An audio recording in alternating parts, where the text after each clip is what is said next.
And now, from Doug TV International. Hi, I'm Doug Farron, and welcome back to another episode of our bonus feature, Art in Appalachia.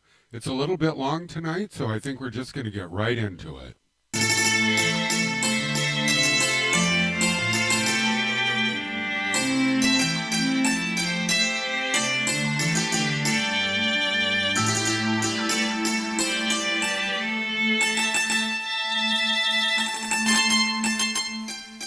Hey, yeah, so anyway, yeah, Cephas, I'm up in New York City. One of the guys who does the show or whatever, he tracked me down the other day and he said, hey, we want an update. So I was like, all right. Yeah, it was a couple months since I'd done that last one. I guess the guys doing the show, they're going to run them all together or something. I don't know. He said something like that. Anyway, I don't know if you remember, but at the end of the last one, I asked Clam if I could be an artist too. And he said he didn't see why not. So anyway, I don't know. It was a couple weeks later, I guess. And Clam, he called me back. And he said, I was over at Gagosian and I talked to Larry. I said, Larry, who? He said, Gagosian. I said, well, what's a Gagosian? And he said, no, it's this really famous gallery where they traffic in this kind of shit, And I said, they sell that stuff? And he said, yeah, hell yeah, they do. I said, who wants that kind of stuff? Who wants an engine block on their wall? And he said, no, man, it's like for museums and stuff, It's like Larry, he practically runs the show, I guess. I don't know. But anyway, I mentioned you, and he got all excited. I was like, well, what'd you tell him? I said, I got another artist, from down there. He's my cousin, and he's just as smart as a firecracker. And I said, well, you can't do that. You can't start off with lies like that. He said, well, come on, Seth. You're smarter than you think you are. You got a memory like a trap.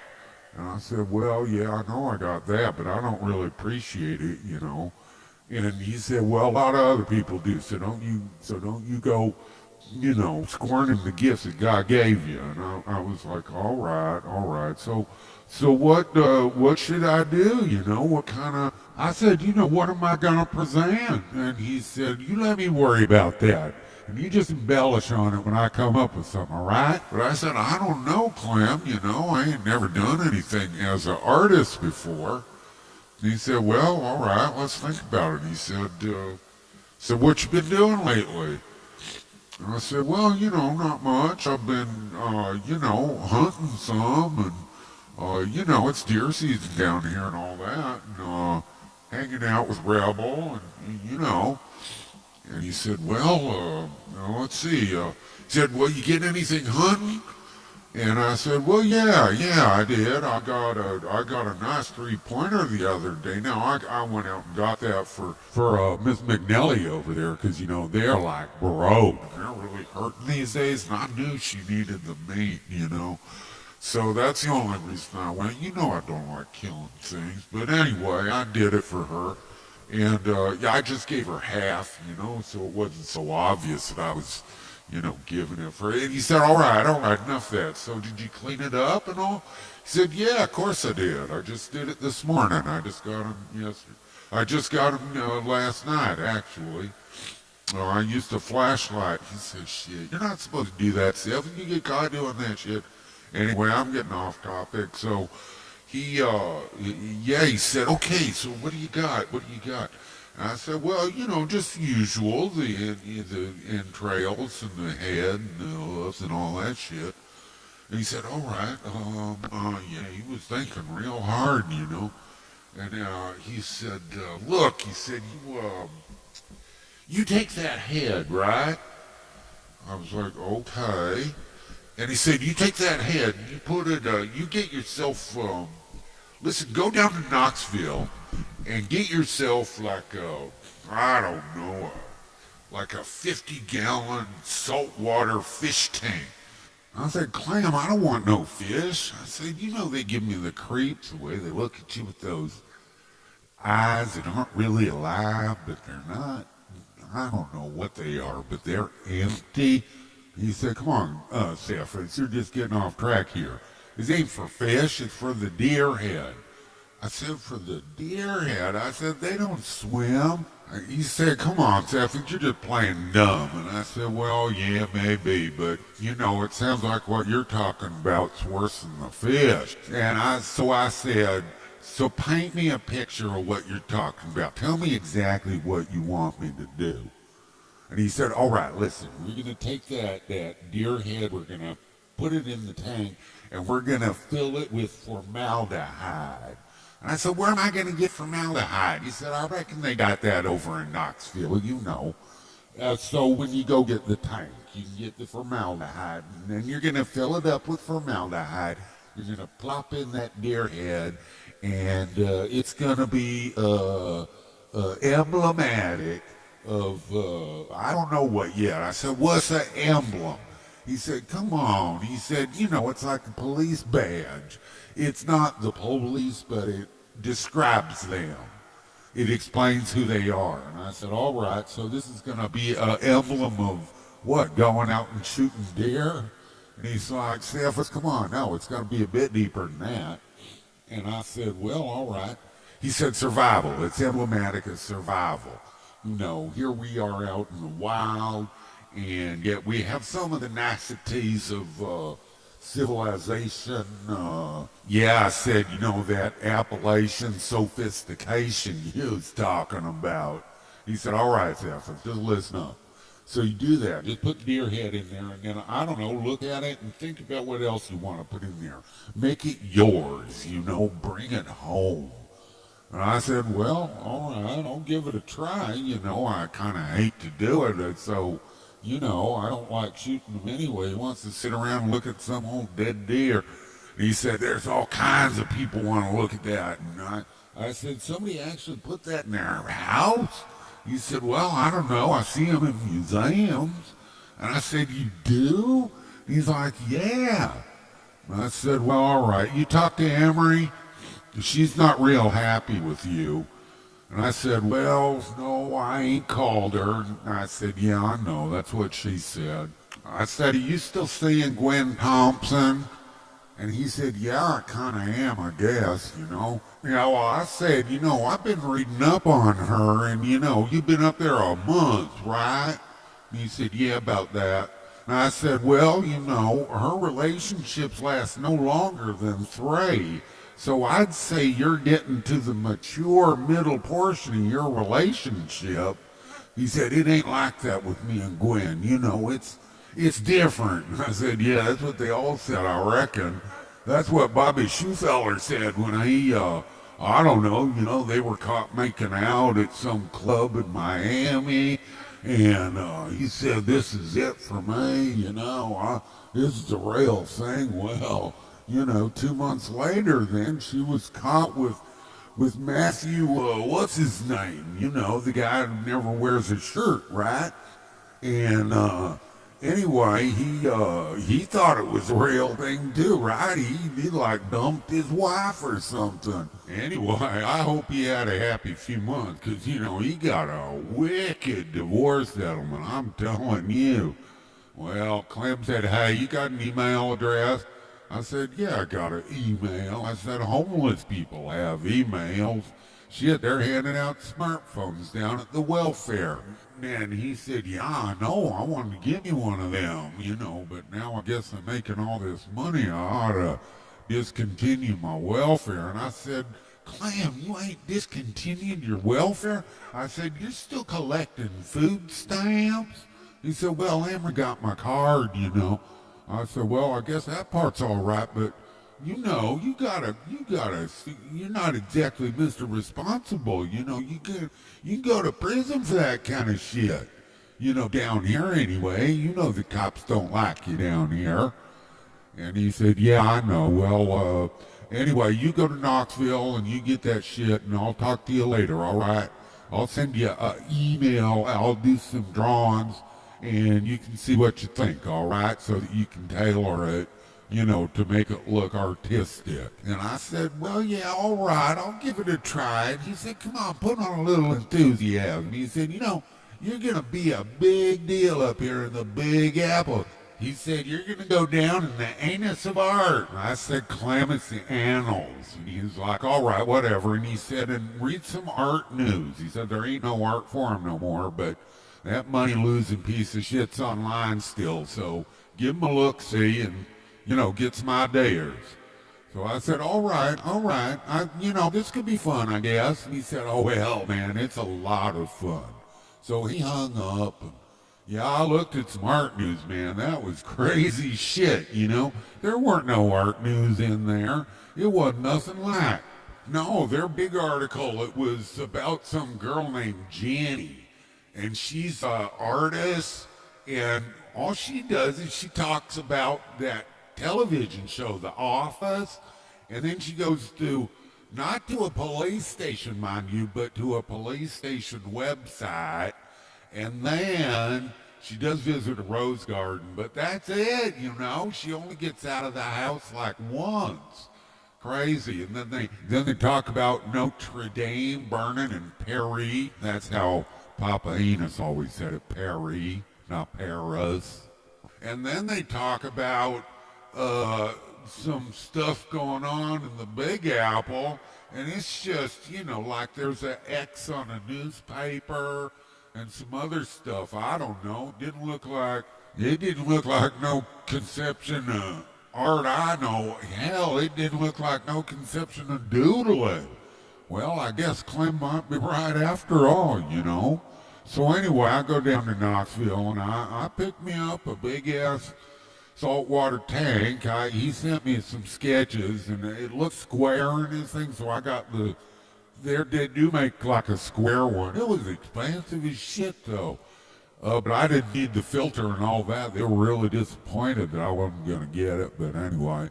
So, and then I go to a janitorial place. They had like gallons of formaldehyde, but I said, I need 50 gallons.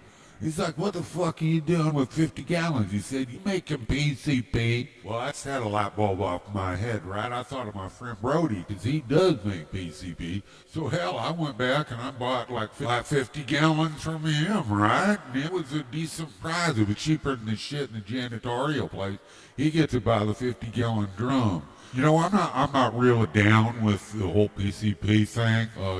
Meth, moonshine. What else are you going to do for a living, right? But PCP, that just makes people batshit crazy. It makes them think they can do shit they can't. Stay away from the dust, people. Anyway, all right, that's me on my high-minded soapbox for today. But, so anyway, I made the thing, right? I've got the tank, and I followed some Clam specifications. I went out in the garage and, buffed up some aluminum corners and made it look like one of them frames over in Chelsea. I've seen an abundance since I've been here. I never seen them before, but I did an all right job, So anyway, I did the sensible thing, I put the head in first, and then I poured in the formaldehyde. I didn't really want to see what would happen if I threw an old deer head into a big bucket of formaldehyde. So, I stood back. It looked kind of gruesome, just his head and the tongue was hanging out.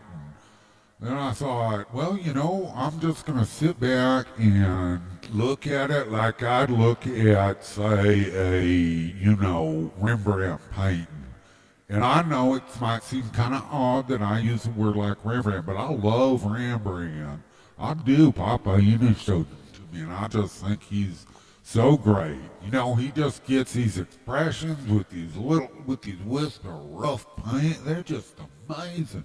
It's like those people can breathe. Anyway, but I look at those for a long time. So I sit back like I know, because that's what people think this is, right? They think it's art, a piece of art. So I sit back and I look at it, and I'm thinking, it's missing something. I think, I kind of laughed to myself. but I think it needs to be like a whole deer, you know. So I run out to the garage and I get the hoofs and I put those in. I think, well, now that's looking like something. I mean, you know, some kind of comical and gruesome, and, you know, because it kind of looked like, yeah, all right, that sort of looks like a whole deer, but of course, you know, all the middle part's gone, and it's really kind of, I don't want to laugh at it. I believe in respect for the animals that you kill.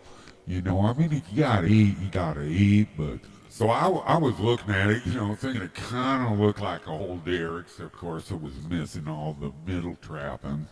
But I thought, well, that, you know, and then I thought of Clem's emblem thing, and I thought, well, that looked like an emblem of dinner to me. And, you know, I mean, what else do you think when you look at a dead deer, right? You think, yeah, venison steaks tonight, right?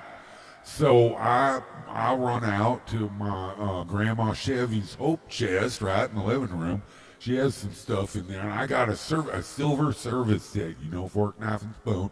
I stuck them in there, and I stood back and looked, and I thought, yeah, you know, I guess that says something about survival, right? Because even though, you know, the deer is all like gruesome and everything, the way we treat it at the dinner table is like totally different.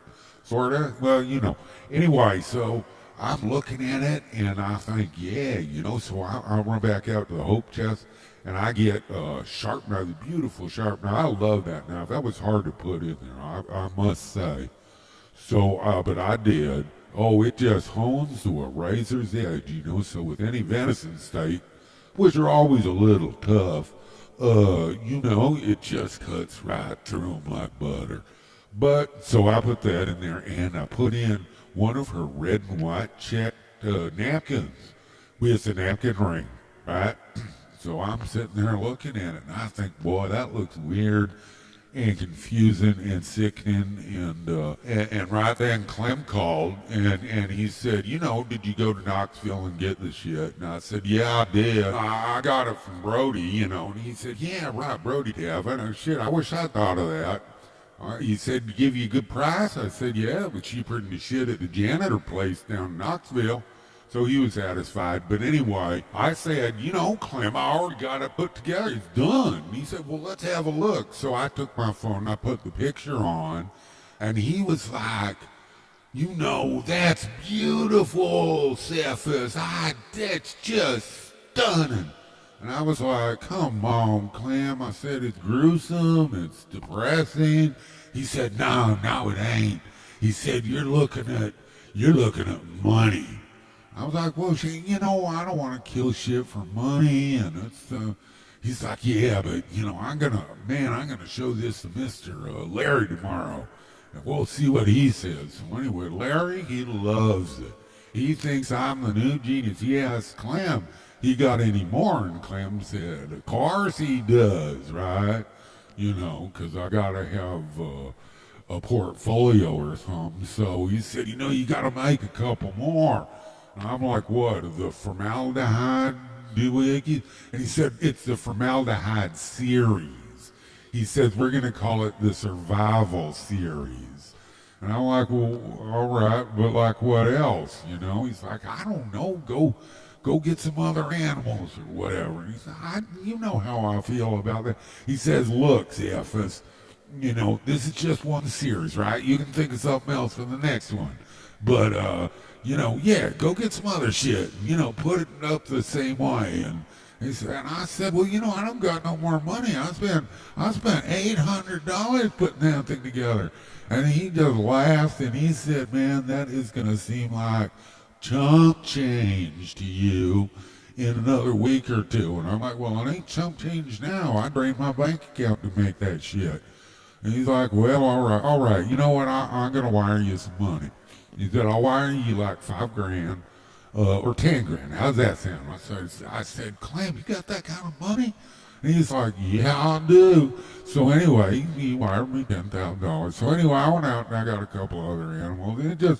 It just kind of ripped me up, right? But anyway, so I did a littler one with a raccoon. And that made me think of my old dog Chester, you know, because Chester was got rabies from a raccoon. He well, you know, I guess that'll teach dogdom to chase a rabid coon into the water. They don't like water when they got that, what do they call it? Hydrophobia, right? Or something, aquaphobia, something like that. So anyway, the raccoon turned around and just bit him right in the nose, you know. And he goes howling off, and before I know it, you know, he's foaming at the mouth, and it was just real upsetting. So anyway, I put a picture of Chester in there with the coon, and you know, I thought it looked, you know, it was like a memorial or something. I didn't mind that. I did mind shooting the coon. No, and he weren't rabid, you know, and who knows, he might have had a family. But, you know, I don't know. And so then I got to thinking about, you know, hell, maybe I'll start making them out of roadkill, because, you know, sometimes the roads up here just look like a slaughterhouse, right?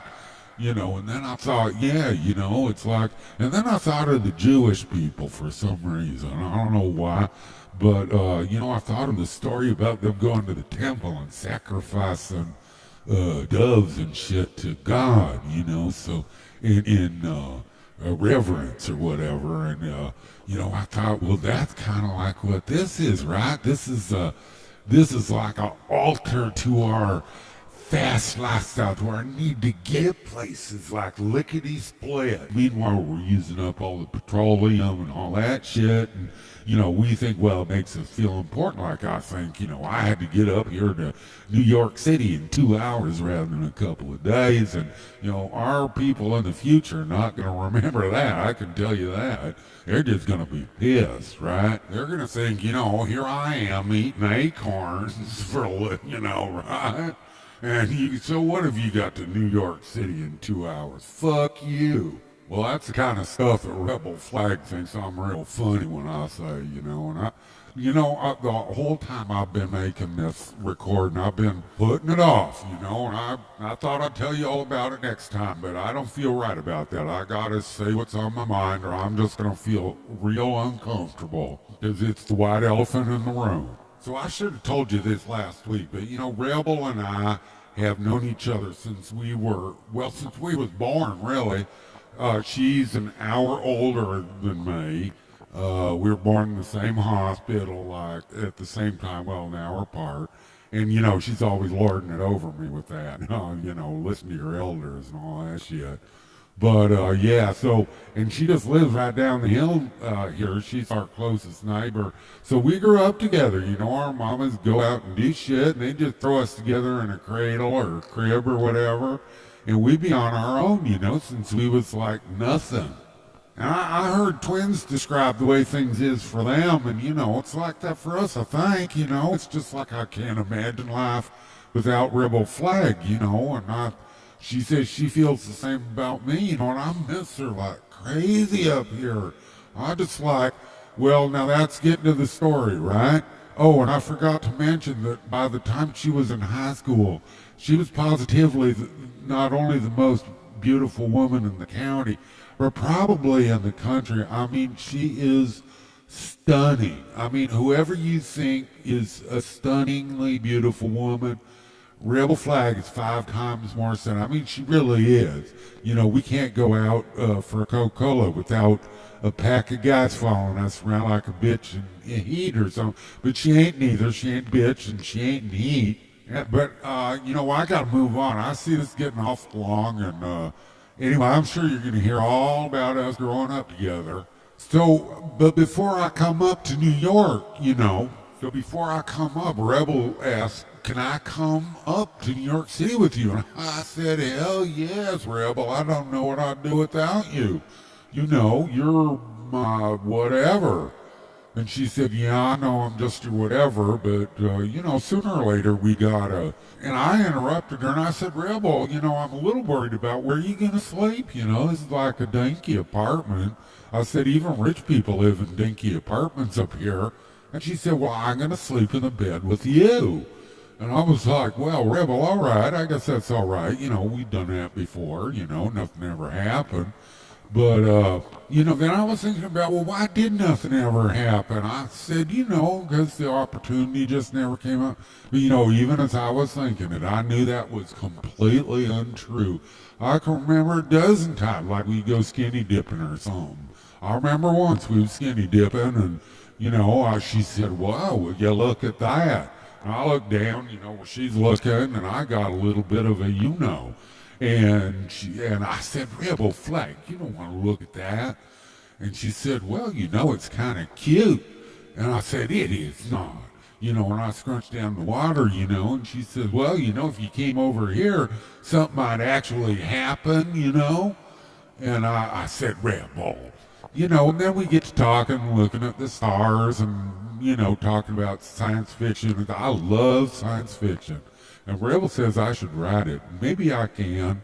I don't know. I know I got this accent, but inside my head, the words look a little different before they come out. I know they don't come out right because I heard recordings of myself and see movies, that people take on their smartphones. And, it doesn't sound anything like what I think I sound and think like. And I felt bad about what I said about Rebel. Well, I didn't really feel really bad, but the story of the gas and sip was not a complete picture. But even after that, I said, "Rebel, why'd you do that to that guy with the jackknife and all?" And she said, "I don't know. I don't know, Pierre. I know the South is past, but I was just really angry with Robert E. Lee, trying to break into a car. I don't know. It's just his daddy all over again." And I keep thinking about that poor fat man, seeing this stunningly beautiful, like supermodel walking toward him with a knife. Now that just must have been a little bit on the other side of confusing, right? But she wasn't dressed up, but how that woman would look great in a gunny sack, I tell you. But, not to get too far off, once she came into looking like that kind of woman, I was a little disturbed. I thought, is this the same Rebel I always knowed? And yet, it actually was. We go out and we lie down under the stars and look and talk. And, I'd just forget about how she looked. And then I'd kick myself when I get home and I'd think, I meant to kiss her goodnight. I wanted to kiss her goodnight, but I never did. And you know what? To this day, I never have. And I'm just chicken shit. But anyway, Rebel's always telling me, you're just so funny and you're so smart. I don't know why she likes me. She says I'm smart, but not even close. She is so smart. Did you ever see the movie Rain Man?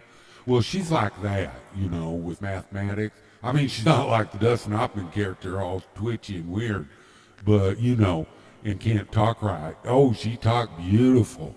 I tell you, she know French, too. Her mama sent her to some private school for 2 years, and she picked French right up, and she says she reads French just as natural and easy as she reads English, and she reads a lot, I tell you. I read a lot, too, but, I read real slow. She's pretty fast, But she said she didn't like to go too fast, because then you don't really enjoy it. So anyway... So she's super smart, and I'm always like, "Rebel, why do you hang out with a guy like me?" And she says, "Pierre." She called me Pierre. She says Cephas sounds weird. I guess, I don't know, it's my name. I don't think it's that weird. I call myself Cephas in my head. But anyway, she calls me Pierre because she says that Cephas is like the same thing as Peter or something. I don't know how that could be true. They don't sound at all alike. But anyway, she says, Pierre, you can do whatever. You got that memory of yours. It's like a trap, right? It's like, what do they call it? Eidetic or eidetic or something? Eidetic, I know what they call it. And, and she says, I wish I could remember stuff like you do. And I say, Rebel flag, you do not wish that for 1 minute, because... I remember really nice stuff. I remember one really beautiful Christmas where nobody got mad and nobody threw Papa Enos out, right? I remember that stuff and it just warms my heart. But then I remember all the shame and guilt of, say, shooting that raccoon the other day too, just as vivid as if it were right in front of me. So trust me, you do not want a memory like I have. But Rebel says it would be a great boon to my writing career, which she seems to think I already have, which I don't. So anyway, So Rebel's gonna come up, and I don't know. She's a little rough around the edges, right? You saw that at the gas and sip, and So when I first got up here, Clem gave me Amy Vanderbilt's book on etiquette, and I read it. I read half of it one day, and then that very night we were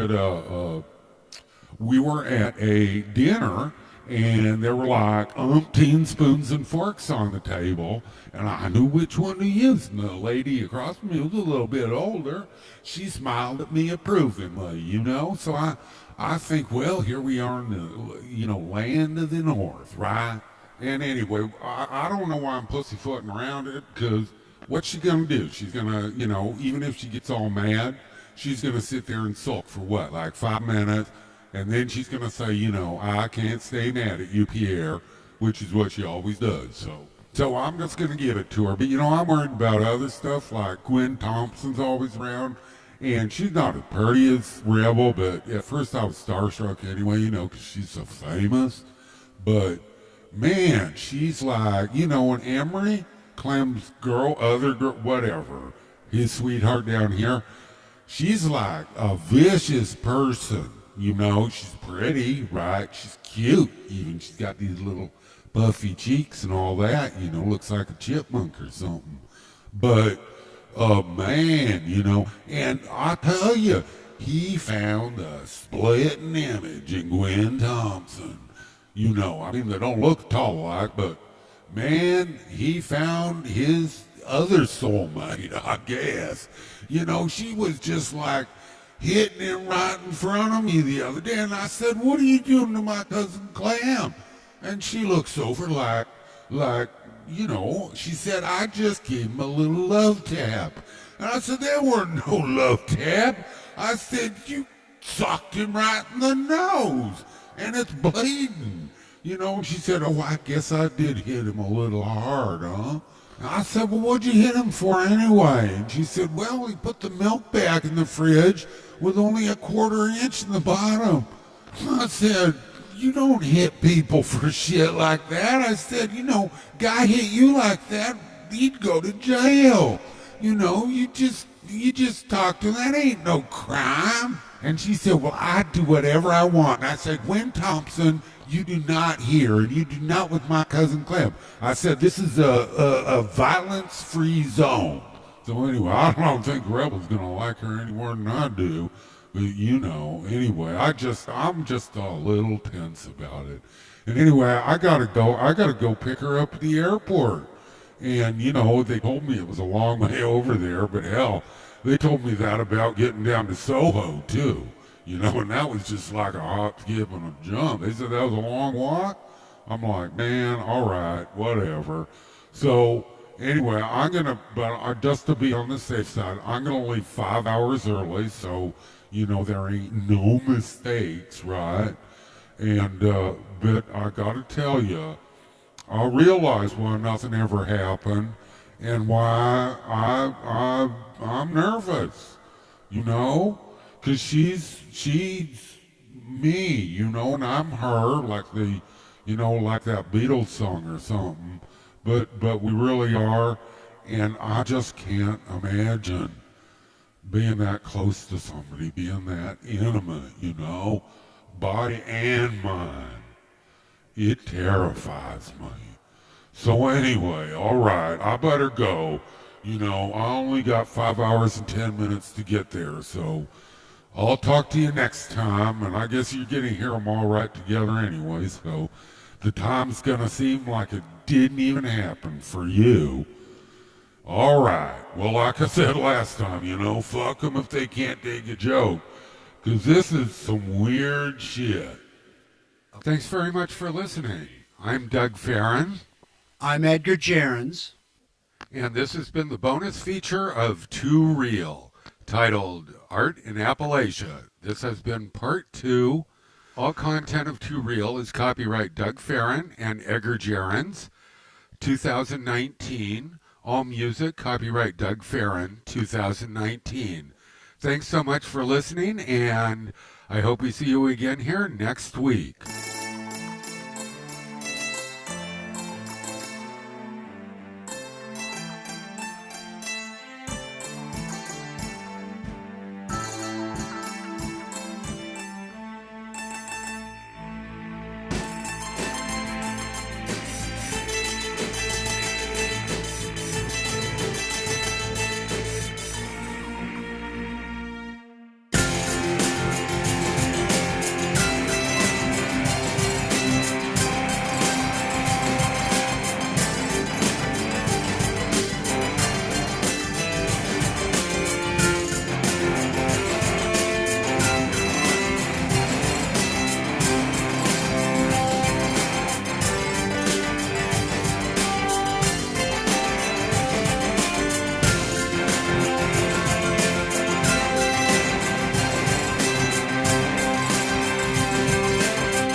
This has been a production of Doug TV International.